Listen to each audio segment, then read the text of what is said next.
as a team, we weren't really thinking of the D'Angelo and Austin situation. We were more focused on what we had in front of us, which we have had the mindset all preseason, which is to focus on what we control, and which was to focus on this game. But during the game, we had some of the same mistakes that we had last year, so it was good for us to learn throughout this game, just to change what we had last year coming into this year and what we've worked so hard to change. I really feel like today was a learning process, and we need to just use this game and move forward and find out where we messed up on, where we can improve on, and correct the mistakes before our first game comes. Jared, what were some of those mistakes you saw? A couple defensive lapses during this, since after the season, coming into preseason, we've always worked focus on second half defense. That was probably one of our weaknesses last year, rebounding, which was also one of our weaknesses. We tried to focus in on that, and that if we can control and do those things, we can do those things every night. We can control how much our shots are going in, but if we can control those things, then we'll be a very good team. Anything else for the players? How have you guys reacted as a team to the news of D'Angelo and Austin? What's gone on around this program for the last month? We've been focusing on basketball and getting better at playing basketball. We're getting ready now, coming into tomorrow, and next week we're getting for our home opener, also season opener. How do you try to stay optimistic when obviously people who are here tonight, fans are going to, I know it's an exhibition, but people are going to see a loss to a Division II team and two of the better players out. Definitely, how do you guys stay optimistic? Well, we can't control what fans say or what happens. We can control what happens in our locker room and just coming together as a team and seeing what we have to do and to be ready for next Friday. I think if we keep a strong core and we play like we've been practicing all summer and just play efficiently, we'll be ready. Very good. Thank you, guys. No problem.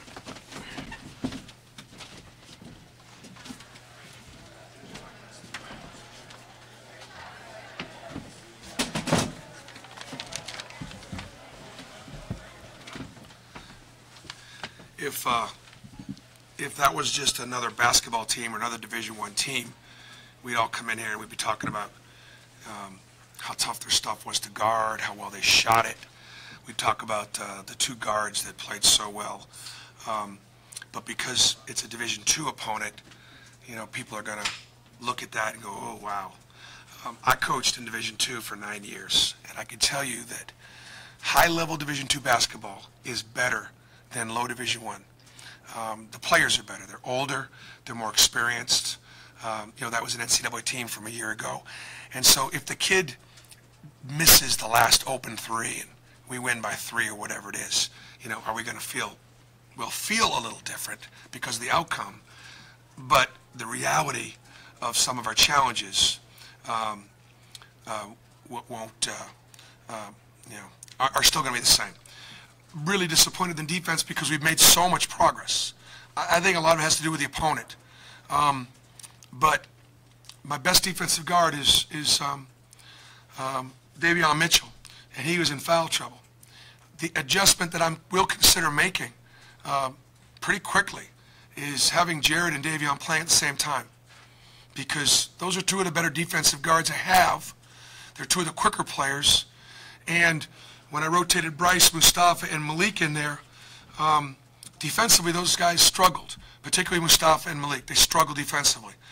And those guys obviously got the better of us. Offensively, you know, I thought we did okay. We got to the rim, we got to the foul line, we scored 95 points. But we rushed so many 3 balls. And I didn't think we got really good looks from 3. I thought they were rushed and discombobulated. So it was a good exhibition, and it was good exposure for us. So it showed us where a lot of our weaknesses.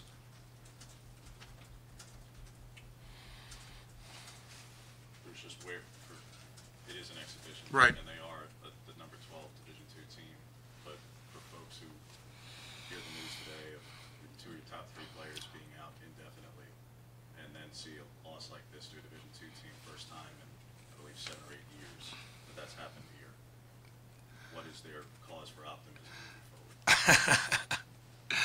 moving forward?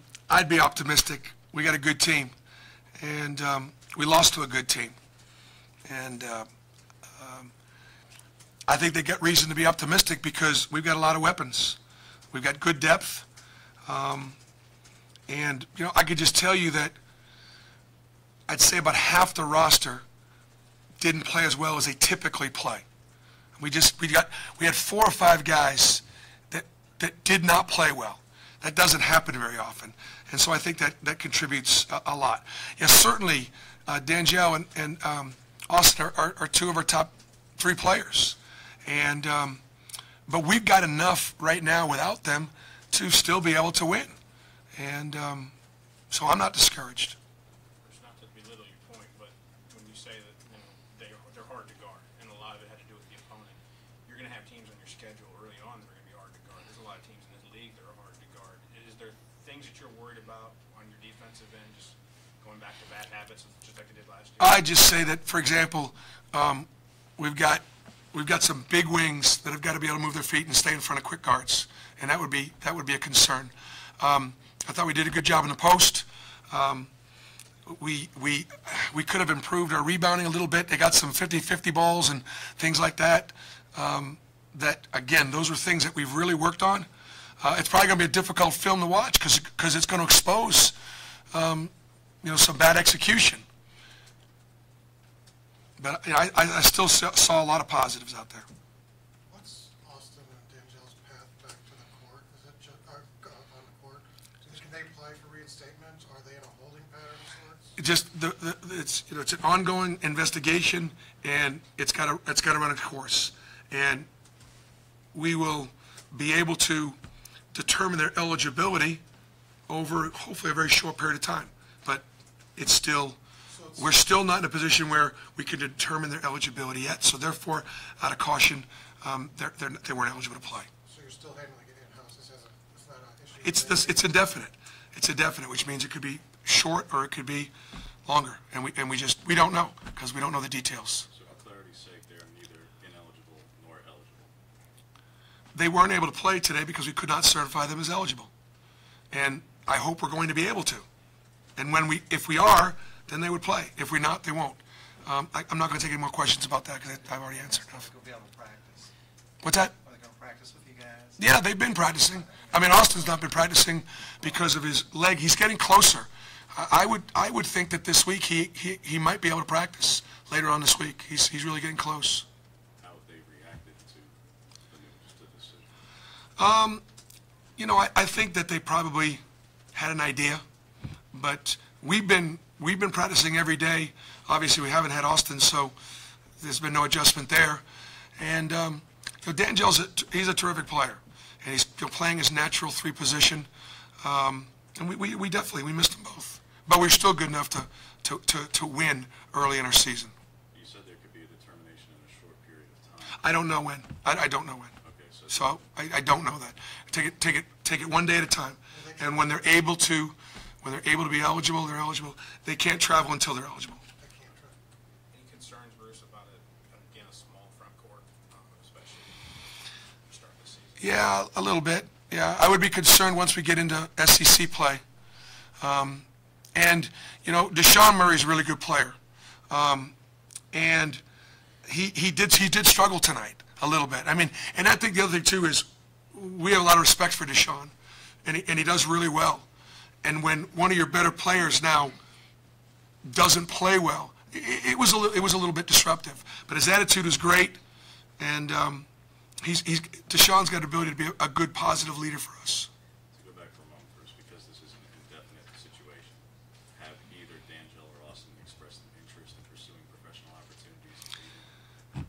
I'm not going to answer any more questions about that, guys. Let's talk about the game. And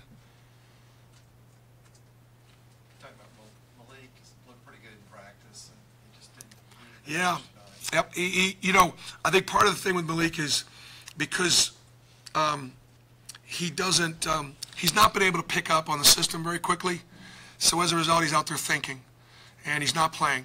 So he's not having any fun, and he's not able to make the kind of contribution that he's capable of making. And so we got to find a way to unlock unlock a little bit of that beast. And that's definitely, it was very, very noticeable. So, okay, guys, thanks.